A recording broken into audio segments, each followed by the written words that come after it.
The other end then was the Dominican, which to me it was the only place to really be in the 60s, be an altar boy. That was show business, or because you could get on the altar, people would see you up there, you could read at Mass eventually.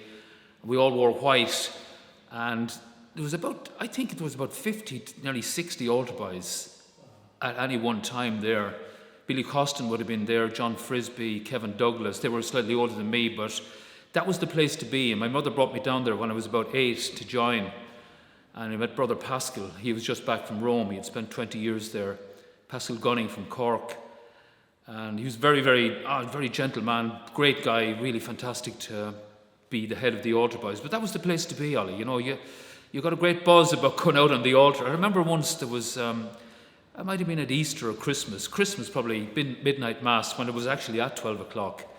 And the phalanx of guys coming out, they just seemed to be filing out forever, going into all the pews on the altar. There was probably about really nearly 60 guys. It was just unreal, like, to see so many. And everybody wanted to be on the altar. There was nowhere, I wasn't in the Scouts now. At that part of the town, I went to Mount Sion. Scouts wasn't really an option. I think that was more of a De La Salle thing.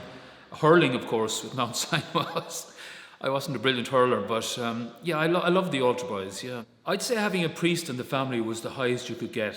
That was the hierarchy. Even a doctor, dentist, no, a priest was the thing, you know what I mean? Because they were so revered at the time, because priests would come around to a house, and even when I was in Kilcone years later, a priest would come around, introduce himself to the family. He might be new to the parish. He'd come in and say, "Look, I'm Father Murphy, I've just joined, and how are you getting on, and have you been at Mass," and all that kind of stuff. Yeah, so people would pose with priests. It was, you know, you ever see any of the pictures, everybody standing really proud.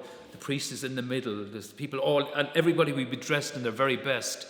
And it was like you had a pope in the family, like, you know, he was potential pope material.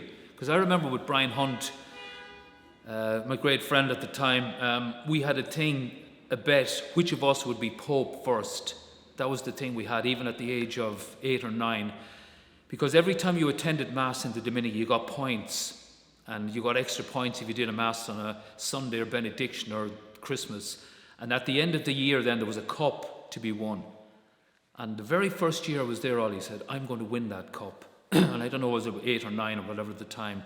The older lads would say, "Come on, you have to be here a few years." But I was at every Mass, 7, 8, half 10, 12, half 7. Myself and Brian had this battle to see which of us was going to get there.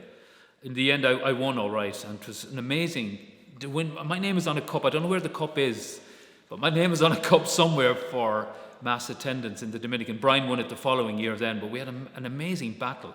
7 in the morning, Ollie, you'd be up down in the church at Mass before you went to school, and sometimes you might wait for the 8 o'clock Mass to get extra points.